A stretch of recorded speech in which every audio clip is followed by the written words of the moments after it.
জাহান্নামীরা কেন জাহান্নামে যাবে, জাহান্নামীদের জবান থেকেই কথাগুলা আল্লাহ বলাবেন। এর মধ্যে কারণ কি?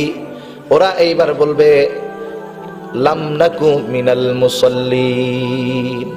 ওরা জিজ্ঞাসা করবে, কেন তুই জাহান্নামে আসলি? কোন জিনিসে তোর এই সাকারের মধ্যে আনলো? ওরা বলবে কালু, তারা বলবে লাম নাকু মিনাল মুসাল্লিন, আমরা মুসল্লি ছিলাম না। মুসল্লি, মুসল্লি চিনেননি কারে কয়? সপ্তাহে একদিন নামাজ পড়ে এটা মুসল্লি, বছরে একদিন পড়ে মুসল্লি। তাহলে মুসল্লিকে যে 5 ওয়াক্ত নামাজ আদায় করে এই লোকটা হলো মুসল্লি।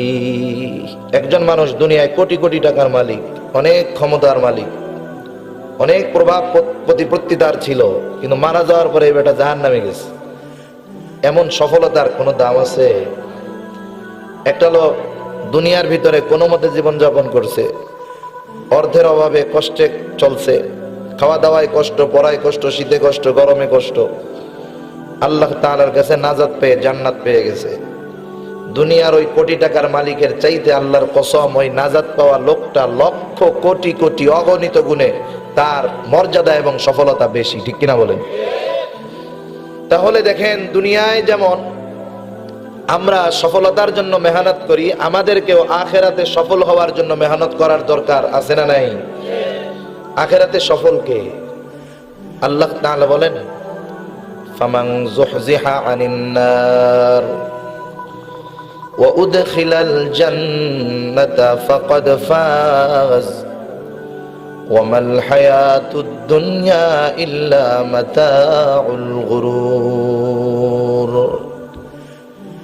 আল্লাহ রাব্বুল আলামিন বলেন ফামান যুহজিহা আনিন নার, যে ব্যক্তি জাহান্নামের আগুন থেকে নিষ্কৃতি পেয়ে গেল, ওয়া উদখিলাল জান্নাতা ফাকাদ ফাজ, জান্নাতে প্রবেশ করলো, আল্লাহ তাআলা বলেন সে সফল হয়ে গেল।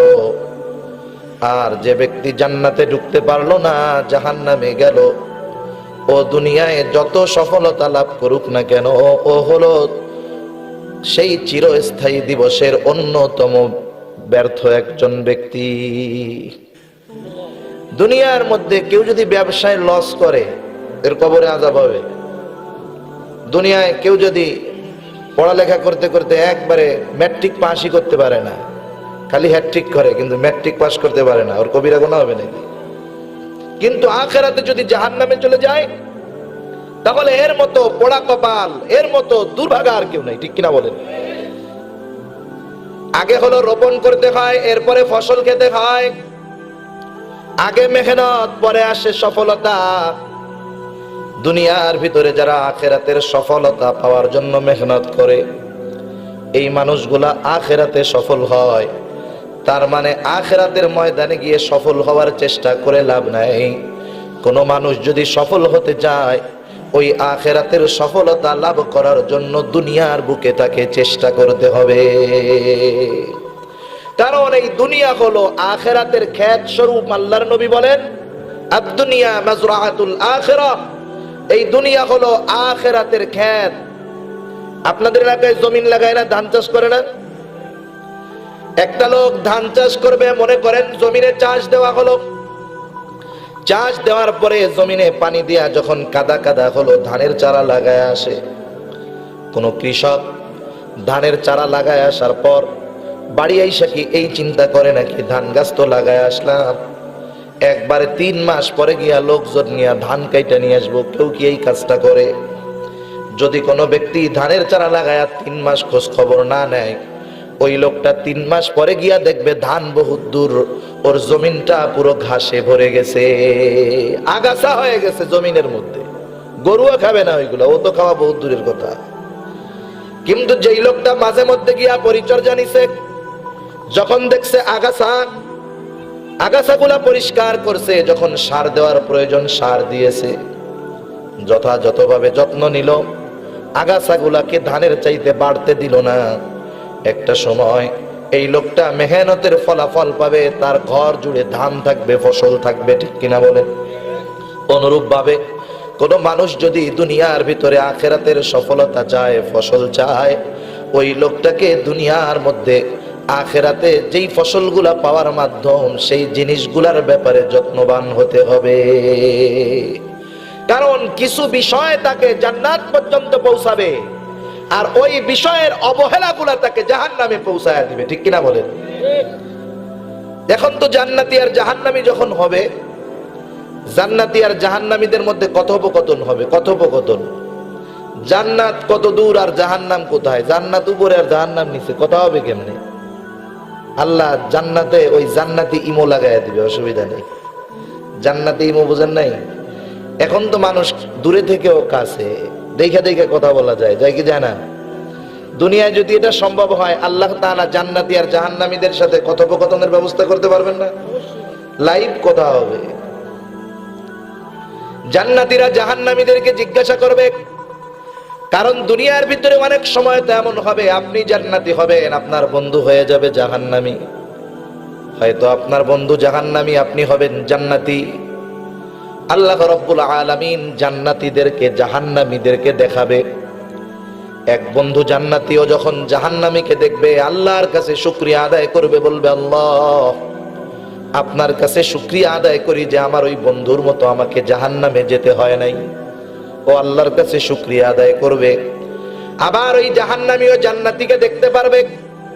এমনিই তো জাহান্নামের আযাব যখন দেখবে ওর সাথের বন্ধু ও জান্নাতে ও জাহান্নামে, আযাবের তীব্রতা আরো বাড়বে। কেমন জানি কাটা গায়ে নুনের ছিটা, নিজেকে ভৎসনা দিবে, হায় রে বেটা, ও তো তোর বন্ধুই ছিল, কিন্তু দেখ আজকে তোর বন্ধু জান্নাতে, তুই চলে গেলি জাহান্নামে। নিজেরে নিজে ভৎসনা দিবে। দুই বন্ধু একসাথে লেখাপড়া করে, একজন খুব ফাইজলামি করে বেড়ায়, ও ম্যাট্রিক পাস করে উপরে চলে গেছে, ও ম্যাট্রিক ফেল মাইরা এবার ডাব্বা মেরে দিচ্ছে। ও তো চাকরি বাকরি করে ঢাকা শহরে ঘুরে বেড়ায়। এখন ও নিজেরে নিজে কয় না, রে কি করলাম আমার দোস্ত, ও সফল হয়ে গেল আর আমি বেকার বয়ে রয়েছি। ও বিয়ে শাদী করে পোলাপান হয়ে গেছে, আমার এখনো বিয়ে দেওয়ার খবর নেই, আমার তো কাম কাজ নাই, বিবাহ করবে কে, বিবাহ দিবেই বা কেমনে? ওই বন্ধুর ওই অবস্থা দেখে, যেই বন্ধুটা একসাথে ছিল, লেখাপড়া করতো না, ফেল গেছে, ওর আফসোস হবে কি হবে না? কষ্ট লাগবে, কষ্ট। ওই রকম ওই জাহান্নামীরা যখন জান্নাতীদেরকে আফসোস দেখবে আর আফসোস করবে, হায় রে, ও তো আমার বন্ধু, আমার ক্লাসমেট, একসাথে চলতাম, কিন্তু আফসোস ও কিছু ভালো কাজ করতো, একসাথে থাকার পরেও আমি ভালো কাজ করতাম না। আজকে একসাথে থাকলাম, কিছু ভালো কাজ করার কারণে আজকেও জান্নাতি হয়ে গেল, আমি জাহান্নামী হয়ে গেলাম, আফসোস করবে। আল্লাহ তাআলা এইবার ওই জান্নাতি ও জাহান্নামীদের মধ্যে কথা বলার ব্যবস্থা করে দিবেন। এইবার ওই জান্নাতি বন্ধুরা তাদেরকে জিজ্ঞাসা করবে, মা সালাকাকুম ফি সাকার। তাদেরকে জিজ্ঞাসা করবে, পাপীদেরকে জিজ্ঞাসা করবে, কোন জিনিসে দোস্ত ধরে জাহান্নামে আনলো? অথচ তো আমরা একসাথে এই দুনিয়ায় ছিলাম, তুই জাহান্নামে আমি জান্নাতে, কোন কারণে তুই জাহান্নামে? ও তখন অনেকগুলা কারণ বলবে। কোরআনুল কারীমের মধ্যে সূরা মুদ্দাসসির, আমি আপনাদের খেদমতে জান্নাতি এবং জাহান্নামীদের কথোপকথন, জাহান্নামীরা কেন জাহান্নামে যাবে, জাহান্নামীদের জবান থেকেই কথাগুলা আল্লাহ বলাবেন। এর মধ্যে কারণ কি? ওরা এইবার বলবে, লাম নাকু মিনাল মুসাল্লিন। ওরা জিজ্ঞাসা করবে, কেন তুই জাহান্নামে আসলি, কোন জিনিসে তোর এই সাকারের মধ্যে আনলো? ওরা বলবে, কালু, তারা বলবে, লাম নাকু মিনাল মুসাল্লিন, আমরা মুসল্লি ছিলাম না। মুসল্লি, মুসল্লি চিনেননি কারে কয়? সপ্তাহে একদিন নামাজ পড়ে ওইটা মুসল্লি, বছরে একদিন পড়ে মুসল্লি। তাহলে মুসল্লিকে, যে 5 ওয়াক্ত নামাজ আদায় করে, এই লোকটা হলো মুসল্লি।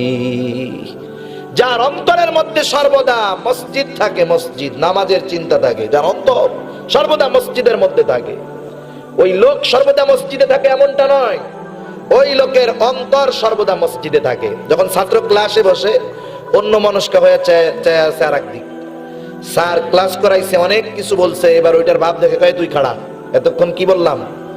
কিছুই কইতে পারে না। তুমি ক্লাসে ছিলা নাকি উড়াল পাখি মারতে গেছো? কইছিলা এতক্ষণ? ওর বডি তো ওই জায়গায় আছে, ও কই গেছে? তার মানে জিজ্ঞাসা করে, তোমার মন এখন কোথায় ছিল? পড়ালেখার দিকে ছিল না, সেজন্য কিছুই টের পায় নাই। সেজন্য রাসূলুল্লাহ সাল্লাল্লাহু আলাইহি ওয়াসাল্লাম বলেন, কিয়ামতের দিন 7 শ্রেণীর মানুষ আরশের নিচে ছায়া পাবে।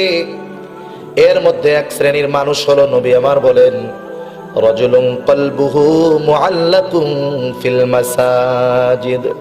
এক শ্রেণীর মানুষ যারা মসজিদে থাকতো এমনটা নয়, বরং তাদের অন্তর সর্বদা মসজিদের মধ্যে থাকতো, এদের অন্তর মসজিদে থাকতো। এরা সকালবেলায় ফজরের নামাজের পরে আয় রোজগারের জন্য বের হতো। যে রিক্সা চালায় সে রিক্সা নিয়ে বের হতো, যে সিএনজি চালায় সে সিএনজি নিয়ে বের হতো, যে দোকানদারি করে সে দোকানের উদ্দেশ্যে চলে যাইতো, যেই লোকটা কৃষি কাজ করে কৃষি কাজের জন্য বের হয়ে যাইতো। কারণ হালাল রুজি করা এটা অন্যতম একটা ইবাদত। আল্লাহর নবী বলেন, কাসবুল হালালি ফরিদাতুম বাদাল ফরিদা, হালাল উপার্জন করা হলো ফরজ ইবাদতের পরে অন্যতম ফরজ কাজ। হালাল ইবাদত করা এটাও ইবাদত, হালাল ইনকাম করা। আর আল্লাহ বলেন, ফাইদা কুদিয়াতিস সালাতু ফান্তাশিরু ফিল আরদি ওয়াবতাগু মিন ফাদলিল্লাহ ওয়াযকুরুল্লাহা কাসীরান লাআল্লাকুম তুফলিহুন। আল্লাহ তাআলা বলেন, ফাইদা কুদিয়াতিস সালাতু ফান্তাশিরু ফিল আরদ, নামাজ শেষ করার পরে আমরা কি করব আল্লাহই জানায় দেন। ফাইদা কুদিয়াতিস সালাহ ফান্তাশিরু ফিল আরদ, নামাজ শেষ করার পরে মুফাসসিরিনে কেরাম বলেন, এখানে এই নামাজ দ্বারা উদ্দেশ্য হলো ফজরের নামাজ। ফজরের নামাজটা শেষ করার পর আল্লাহ বলেন, ফান্তাশিরু ফিল আরদ, তোমরা জমিনের মধ্যে ছড়ায়া পড়ো।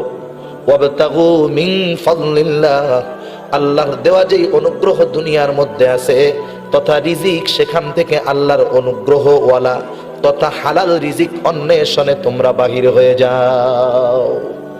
তাহলে হালাল রিজিক অন্বেষণ করতে হবে। আদেশটা কার? জোরে বলেন, আরো জোরে বলেন, কার?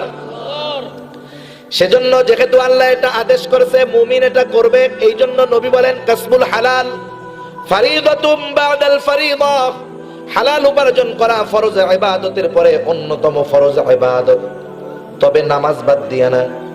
এখন যেই লোকটা হালাল উপার্জনের জন্য বের হয়ে গেল, সিএনজি ওয়ালা সিএনজি নিয়ে বের হয়ে গেল, কিন্তু যাওয়ার সময় তার মনের মধ্যে এই চিন্তা, যাত্রী যত হোক, রিক্সাওয়ালা চিন্তা করে যাত্রী যত হোক, দোকানদার চিন্তা করে ক্রেতা যত হোক, জোহরের আজান দিবে বেচা কেনা হবে না, জোহরের আজান দিবে সিএনজি চলবে না, রিক্সা চলবে না, জমিনের কাজ চলবে না, জোহরের আজান দিলে রওনা দিতে হবে মসজিদের দিকে। এইবার জোহরের নামাজ আদায় করলো। জোহরের নামাজ আদায়ের পর বাড়িতে বিশ্রাম নেয়। খানা দানার পরে ক্লান্ত শরীর, ঘুম চলে আসে চোখের মধ্যে, কিন্তু মনের মধ্যে টেনশন। যতই ক্লান্তি লাগুক আর ঘুম আসুক, আজান দিলে মসজিদে যেতে হবে।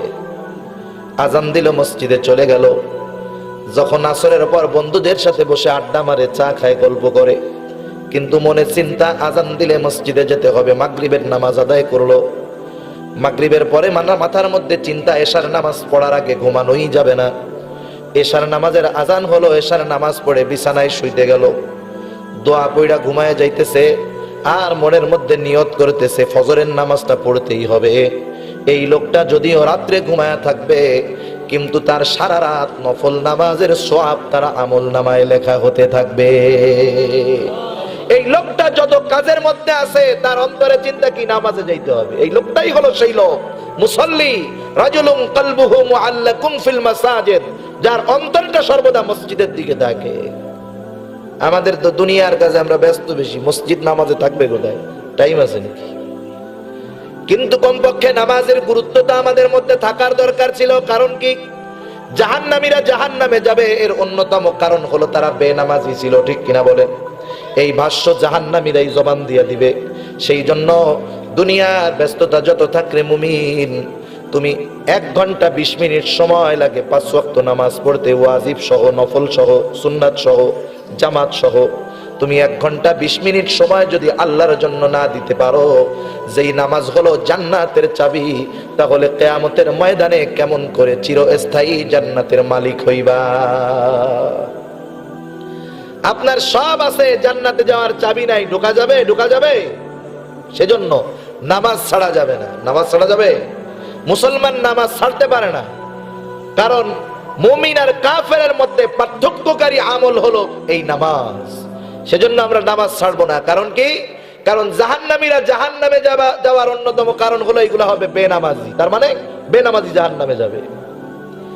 যাই হোক, 2 নাম্বার আর একটা কারণ তারা বলবে ওয়ালাম নাকুন উতঈমুল মিসকিন, আমরা মিসকিন যারা ছিল এদেরকে আমরা খানা দিতাম না, গরিব মানুষদেরকে আমরা খানা দিতাম না, খাবার দিতাম না।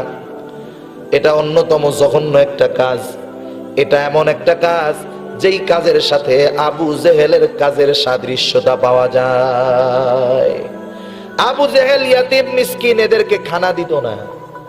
সেজন্য আমরা ইয়াতিম মিসকিন এদের সাথে ভালো আচরণ করব, যতটুকু সামর্থ্য আছে তাদেরকে সহযোগিতা করব। কারণ রাসূলুল্লাহ সাল্লাল্লাহু আলাইহি ওয়াসাল্লামের কাছে এক লোক আসতেন। আয়েশা জিজ্ঞাসা করতেছে আইয়ুল ইসলাম খায়র, আল্লাহর নবীকে জিজ্ঞাসা করতেছে ইসলামের মধ্যে কোন কাজটা উত্তম। আল্লাহ তাআলার নবী ছিলেন আমার আপনার রূহানি ডাক্তার। কোন লোকের কি রোগ অভিজ্ঞ ডাক্তার হাত ধরেই বলে দিতে পারে, আইডিয়া করতে পারে তোমার এই সমস্যা, ঠিক কিনা বলেন? আর আমার আপনার নবী হলেন উম্মতের রূহানি ডাক্তার। উম্মত প্রশ্ন করলে বুঝতে পারতেন সমস্যাটা কোথায়, আল্লাহ বুঝায়া দিতেন। আল্লাহর নবী জানায়া দিলেন তুমি যেই কাজটা করবা সেটা হলো তুমি বেশি বেশি খানা খাওয়াইবা আর পরিচিত অপরিচিত সবাইকে বেশি বেশি সালাম দিবা। খানা খাওয়াবা বেশি বেশি, এটা ইসলামে অন্যতম একটা গুরুত্বপূর্ণ উত্তম কাজ। আর সেই খানা যাকে খাওয়াইলাম সে যদি মিসকিন হয় এটা তো আরো উত্তম হবে, ঠিক কিনা বলেন? কারণ দেখেন কাফের যেই কাজ করে কাফেরের সেই কাজের সাথে আমাদের বৈপরীত্য থাকবে। কাফের যেটা করবে আমরা তার বিরোধী করব। কাফের মিসকিন ইয়াতীমরে খাবার দেয় না, আমরা মিসকিন ইয়াতীমরে খাবার দিব। আবু জেহেলের দোষগুলো আল্লাহ তাআলা সূরা মাউনের মধ্যে বয়ান করেছে। এর একটা দোষ ছিল ওয়ালা ইয়াহুদ্দু আলা তুআমিল মিসকিন, ওই ইয়াতীম মিসকিনদেরকে খানা তো দিতই না, আরো যারা দিতে চাইতো তাদেরকে অনুৎসাহিত করতো যেন খাবার টাবার দিস না। তাহলে মিসকিনকে না খাওয়ানো, গরিব মানুষকে না খাওয়ানো, এটা কার স্বভাব? জোরে বলেন কার স্বভাব? আবু জেহেলের স্বভাব। এই স্বভাব আমরা আমাদের মধ্যে আনবো না। এবার তারা বলতেছে আর কি কারণ? ওয়াকুন্না নাখুদু মাআল খাইদিন ওয়াকুন্না নুকাযযিবু বিয়াউমিদ্দিন। এরা বলতেছে আমরা অযথা ফাহেসা বাজে আড্ডার মধ্যে সময় কাটাইতাম। আড্ডা আছে নাকি আপনাদের এইদিকে? চার দোকানে আড্ডা আছে না নাই? এই চায়ের দোকান এমন একটা দোকান যেই জায়গায় অধিকাংশ গীবত, পরনিন্দা আর তোহমত তথা বড় বড় সব গুনাহগুলা এই জায়গাতে হয়। চার দোকানগুলা তো আজকে টেলিভিশন ছাড়া ফুল মার্ডার। টেলিভিশন ডিশের লাইন যদি না থাকে ওর চার কেতলি সকালে জ্বালাবে, আগুনে পানি শুকায় শেষ হবে, মাগার চা বিক্রি করে শেষ করতে পারবে না। এই অবস্থা না? এই অবস্থা না? আর যার দোকানে মোটামুটি ডিশের লাইন টেলিভিশন আছে ওর ব্যবসা পুরা সেই বাম্পার ব্যবসা, 10-15 কেতলি চা বিক্রি হয় ওইটার। আর দোকানে সব সময় ভিড়। শুধু যে বুড়া থাকে তা না, ওই জায়গায় বুড়া মানুষের অভাব নেই। আপনাদের এলাকায় দেখে নাকি বুড়া মানুষ? আমাদের এলাকায় তো আমরা দোকানে ঢুকতে পারি না মুরব্বীদের জ্বালায়, লজ্জার ঠেলায়। আপনাকে ওই অবস্থা? হায় হায় হায়, এই সিলেটে ওই অবস্থা। ডিশের লাইনে চায়ের দোকানগুলোতে কোরআনের তিলাওয়াত দেখায় না, ওয়াজ মাহফিল দেখায় না, একের পর এক সিনেমা চলে। সিনেমা মুরব্বীরা 3 মাথায় এক জায়গায় কইরা, বিগত জীবনে কারেন্ট ছিল না, ডিশের লাইন ছিল না, যেই কাজা আছে একসাথে সব আদায় করে, ঠিক কিনা বলেন? এক নজরে তাকায় থাকে, চোখের পলকও পড়ে না, আর মনে মনে কইরা হারে আমাদের যৌবনকালে যে কেন এগুলা ছিল না, কত কিছুই না আমরা মিস করছি, আমাকে পোলাপান কত ভালো কিছু পাইতেছি। চার দোকানের সময় কাটায় দিচ্ছেন, কিন্তু চিন্তা করেন দাড়ি বেঁকে গেছে, শরীরে বল নাই, দাঁত নড়ে গেছে, কবরের মধ্যে এক ঠ্যাং চলেই গেছে। এখনো যদি চায়ের দোকানে বেহুদা সময় কাটানো হয় তাহলে এর চাইতে বদনসিব আর কি হতে পারে? এই সময় তো আমার আপনার জন্য আল্লাহর পক্ষ থেকে ছিল অন্যতম দামি এক নিয়ামত, ঠিক কিনা বলেন? সেজন্য এই সময়গুলো আমরা বেহুদা কাজে কাটাবো না। আমরা যুবক ভাই যারা আছেন মোবাইল ফোনের মধ্যে ফেসবুকে ঢুইকা, ইউটিউবে ঢুইকা অযথা সময়গুলো কাটাবেন না। আপনি অনলাইন ইউজ করেন, ফেসবুক ইউজ করেন, ইন্টারনেট ইউজ করেন, ভালো কাজে ব্যবহার করেন, ভালো কাজে এইগুলো চালান। আপনি কোরআনের তিলাওয়াত শুনেন, আপনি একটা মাহফিল শুনেন। আপনি আপনার এই সময়গুলা যে নষ্ট করতেছেন, কিয়ামতের ময়দানে এই সময়টাও আমার আপনার বিরুদ্ধে আল্লাহর কাছে সাক্ষী হয়ে দাঁড়াবে। কারণ এই দুনিয়ার যত নিয়ামত আল্লাহ তাআলা আমার আপনার কাছে আমানত রাখছেন। কি রাখছেন বলেন? আমানত বলতে শুধু যে টাকা পয়সা বুঝবো এমনটা না। আল্লাহ তাআলার গোলামি করা এই ইবাদতগুলো, এটাও আমাদের কাছে আমানত। আল্লাহ রাব্বুল আলামিন বলেন, ইন্না আরাদনাল আমানাতা আলাস সামাওয়াতি ওয়াল আরদি ওয়াল জিবাল ফাআবাইনা আন ইয়াহমিলনাহা ওয়া আশফাকনা মিনহা ওয়া হামালাহাল ইনসান। আল্লাহ রাব্বুল আলামিন আমানত পাহাড়ের কাছে, আসমানের কাছে, জমিনের কাছে পেশ করলেন। পাহাড়, আসমান, জমিন আল্লাহ তাআলার আমানত গ্রহণ করতে অস্বীকার করলো, ভয়ে বিদীর্ণ হয়ে গেল, তারা গ্রহণ করলো না। আল্লাহ রাব্বুল আলামিন বলেন, ওয়া হামালাহাল ইনসান, আল্লাহর এই আমানত মানুষে গ্রহণ করলো, বহন করলো। মুফাসসিরিনে কেরাম বলেন আমানতটা কি? আমানত হলো, কেউ বলেন কোরআন, কেউ বলেন আল্লাহ রাব্বুল আলামিনের আদেশ নিষেধ তথা এই শরীয়ত হলো আল্লাহর আমানত। এই যে নামাজ, এটা আমার আপনার কাছে আল্লাহ আমানত দিয়েছেন।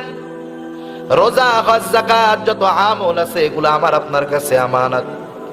আমি যদি আমার এই আমানতগুলোর খেয়ানত করি, এই যে আমার অঙ্গ প্রত্যঙ্গ, দেহ, চোখ, কান, নাক, মুখ, এগুলা সব আল্লাহ আমার কাছে রাখছেন আমানত। আল্লাহ রাব্বুল আলামিন সেই জন্য কোরআনুল কারীমের মধ্যে বলেন, ইন্নাল্লাহা আশতারা মিনাল মুমিনিনা আনফুসাহুম ওয়া আমওয়ালাহুম বিআন্না লাহুমুল জান্নাহ। জান্নাতে যাইতে চান কারা কারা? একটু হাত উঁচা করেন তো। নারায়ে তাকবীর, আল্লাহু আকবার। একটু জোরে কোন নারায়ে তাকবীর।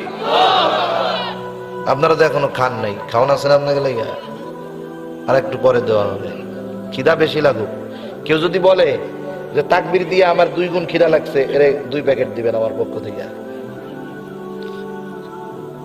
মিথ্যা কথা কইলে কিন্তু পেটের মধ্যে যাই ওই খাবার মারামারি করবে।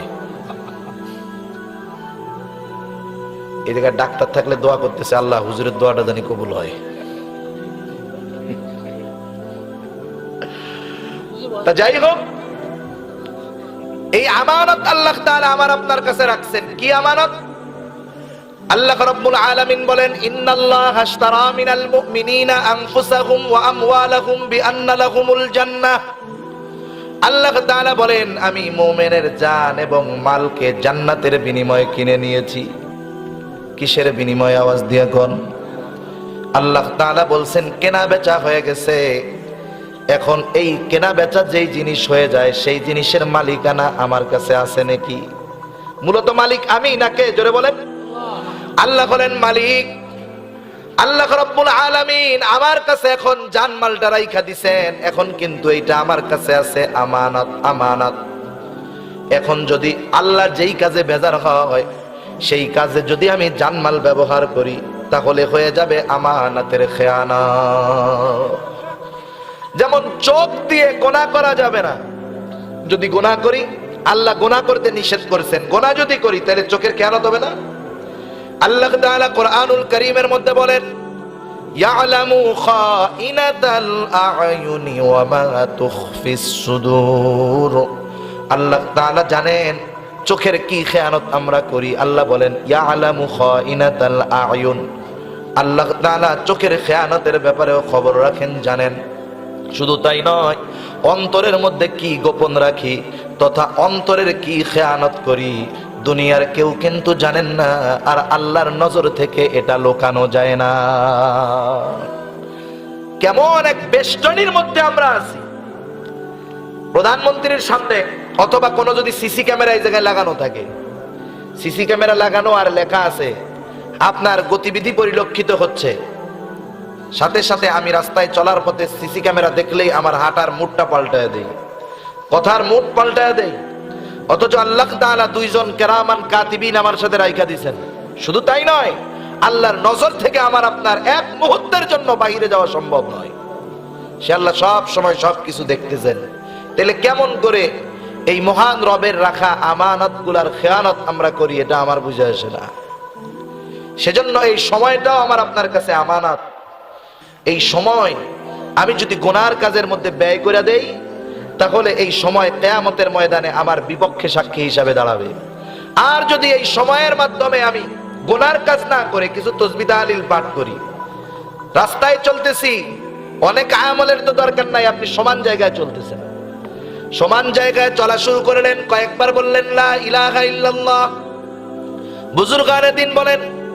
এরপরে লোকটা দুনিয়াবি কোনো কথা বলে নাই, ফাহেসা কোনো কথা বলে নাই, কয়েকবার লা ইলাহা ইল্লাল্লাহ বলে চুপ করে রাস্তার ডান দিক দিয়া নিচের দিকে তাকায়া চলতেছে। এই লোকটা যতক্ষণ সময় সমান জায়গায় চলতে থাকবে, শুরুতে কয়েকবার লা ইলাহা ইল্লাল্লাহ বলল, এর কারণে যতক্ষণ সমান জায়গায় চলবে ততক্ষণ তার আমল নামায় লা ইলাহা ইল্লাল্লাহ বলার সওয়াব যোগ হতে থাকবে। আপনি মনে করেন 200 সিঁড়ি পাড়ি দিয়ে উপরে উঠবেন, 10 তলা বিল্ডিং, কয়েকবার বললেন আল্লাহু আকবার আল্লাহু আকবার আল্লাহু আকবার, এরপরে একের পর এক সিঁড়ি উঠতেছেন, দুনিয়াবি কোনো কথা বলেন না, চুপ করে সিঁড়িগুলা উঠতেছেন। যতক্ষণ আপনি উপরে উঠতে থাকবেন ততক্ষণ ওই যে শুরুতে বলা আল্লাহু আকবারের যেই সওয়াব, যত উপরে ওঠা হোক না কেন, উপরে ওঠার আগ পর্যন্ত, গন্তব্যে পৌঁছানোর আগ পর্যন্ত ওই ব্যক্তির আমল নামায় আল্লাহু আকবারের সওয়াব যোগ হতে থাকবে।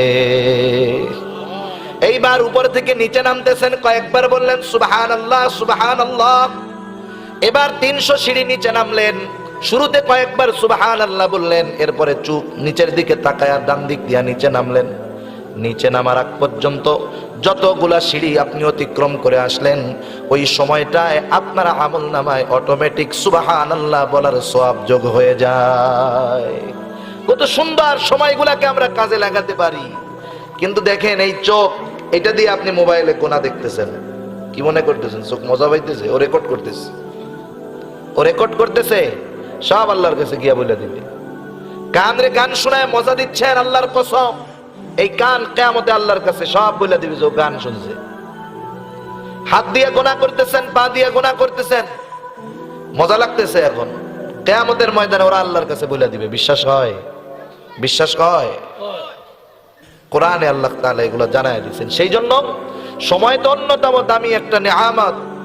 সময়ের মূল্য যারাই বুঝতে পারছে, সময়টাকে যারা কাজে লাগায় ফেলছে, কিয়ামতের ময়দানে দেখবে দুই বন্ধু একসাথে জান্নাতে গেছে, দুইজনই জান্নাতে আফসোস থাকবে না, কিন্তু কিছু বিষয় হবে, মর্তবা তো ভিন্ন থাকবে। আপনি আপনার বন্ধু, আপনি পাশে বসে ফেসবুক টিপছেন, ওর তো দামি মোবাইল নাই, গরিব মানুষ, ওর আব্বা তো লন্ডন থাকে না, ওর বাটনওয়ালা মোবাইল কতক্ষণ টিপবে পকেটে তুইয়া, কি আর করবো টিপুক, আল্লাহু আকবার আল্লাহু আকবার। হায় রে, 2-3 বার আল্লাহু আকবার কইছে, আপনি মোবাইল টিপছেন, 2-3 বার আল্লাহু আকবার, এর বরকতে জান্নাতে ওর মর্তবা অনেক উঁচায়, আপনার অনেক নিচে।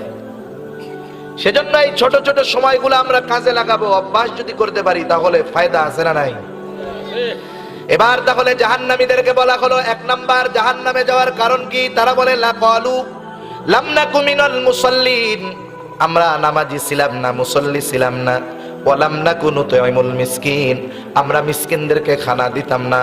ওয়া কুন্না নাখুদু মাআল খায়দিন, আমরা বেহুদা অহেতুক কাজকর্মে সময় কাটায় দিতাম, বাজে আড্ডায় থাকতাম। 4 নাম্বার ওয়া কুন্না নুকাযযিবু বিয়াউমিদ্দিন, কিয়ামতের দিনকে আমরা অস্বীকার করতাম। হুজুররা পরকালের কথা বলতো, মনে হইতো কি যে এটা বাকি কথা, তো ওইটা বাকিই থাক, নগদটা নিয়ে আগে চলি। ওটার ব্যাপারে আমরা গাফিল ছিলাম। কোন কোন মুফাসসির বলেন যে এখানে নুকাযযিবু মানে অবিশ্বাস করা, তা না, এই ব্যাপারে আমরা গাফিল ছিলাম, গুরুত্বই দিতাম না পরকালের ব্যাপারে। মুসলমান ও তো পরকালের বিশ্বাস করে, এই জন্যই তো ইমানদার, ঠিক কিনা বলেন? কিন্তু পরকালের ব্যাপারে সে গাফিল থাকতো, এটা ভুলেই থাকতো, পরকালের কথা মনেই করতো না। ওর যে মরতে হবে, ওর যে কবরে সওয়াল জবাব হবে, ওর যে হাসরের ময়দানে আল্লাহর সামনে জীবনের প্রতিটা ক্ষণের হিসাব দিতে হবে, পুলসেরাত পাড়ি দিতে হবে, এ বিষয়ে ও চূড়ান্ত গাফেল ছিল। কেমন জানি এটার বিশ্বাসই করে না, এমন একটা ভাব সাবধান ছিল। ও এবার বলবে ওয়া কুন্না নুকাযযিবু বিয়াউমিদ্দিন, কিয়ামতের দিনকে অস্বীকার করতাম। কি হলো এমত অবস্থায়? হাত্তা আতানাল ইয়াকিন, হঠাৎ করে মৃত্যু চলে আসলো, আর আমরা এখন অবস্থা এমন হয়ে গেল। মৃত্যু যখন চলে আসলো, নামাজ পড়ার সুযোগ আছে? জোরে বলেন, আছে? মিসকিনরে খানা দেওয়ার সুযোগ আছে? সময়গুলাকে কাজে লাগায় তাসবিহ তাহলিল কোরআন তিলাওয়াত করার সুযোগ আছে? সেজন্য সময় থাকতে যে সময়ের সদ্ব্যবহার করে, এই লোকটাই হলো বাস্তবে সফল মানুষ, ঠিক কিনা বলেন? সেজন্য দেখেন, আমি আপনি নামাজ ছাড়বো না, কারণ আল্লাহর রাসূল সাল্লাল্লাহু আলাইহি ওয়াসাল্লাম বলেন, আস-সালাতু ইমাদুদ্দিন, মান আকামাস সালাতা ফাকাদ আকামাদ-দ্বীন ওয়া মান তারাকাহা ফাকাদ হাদামাদ-দ্বীন। বলেন তো, কোন মুমিন ন্যূনতম ঈমান যার মধ্যে আছে, সে কি চাইবে তার কারণে দ্বীনের কোনো ক্ষতি হোক? চাইবে? বরং ঈমানদার তো তার ঈমানের জজবা নিয়ে যদি কখনো দ্বীনের জন্য জীবন দিতে হয়, সে জীবন দিতেও তৈয়ার থাকে, ঠিক কিনা? অথচ নবী বলেন, আস-সালাতু ইমাদুদ্দিন, নামাজ হলো দ্বীনের স্তম্ভ। মান আকামাস সালাতা ফাকাদ আকামাদ-দ্বীন, যে নামাজ কায়েম করলো সে দ্বীন প্রতিষ্ঠা করলো। ওয়া মান তারাকাহা, যে নামাজ ছেড়ে দিল, ফাকাদ হাদামাদ-দ্বীন, সে দ্বীন ধ্বংস করে ফেলবে। কেউ কি জেনে শুনে দ্বীন ধ্বংস করতে চাইবে? জোরে বলেন, চাইবে? তাহলে কেন আমরা নামাজ পড়ি না? দুনিয়ার শ্রেষ্ঠ জায়গা মসজিদ, সবাই জানি, কিন্তু দুনিয়ার শ্রেষ্ঠ জায়গায় আমরা কেন যাই না? আপনার সমস্যা আপনি নামাজের মাধ্যমে সমাধান করতে পারবেন। আপনার বিপদ আপদ আসে, গরিব মানুষকে খানা খাওয়াবেন। আপনি আপনার সময়গুলা নফল ইবাদতের মধ্যে কাটাবেন, এতে সওয়াবের পাল্লা ভারী হবে। মৃত্যু যখন চলে আসবে, আফসোস করা ছাড়া কোনো পথ থাকবে না। মালাকুল মউত যখন চলে আসবে, তখন বিন্দুমাত্র সময় আমাদেরকে দেওয়া হবে না। সেই জন্য এই আকস্মিক মৃত্যু আসবে হঠাৎ,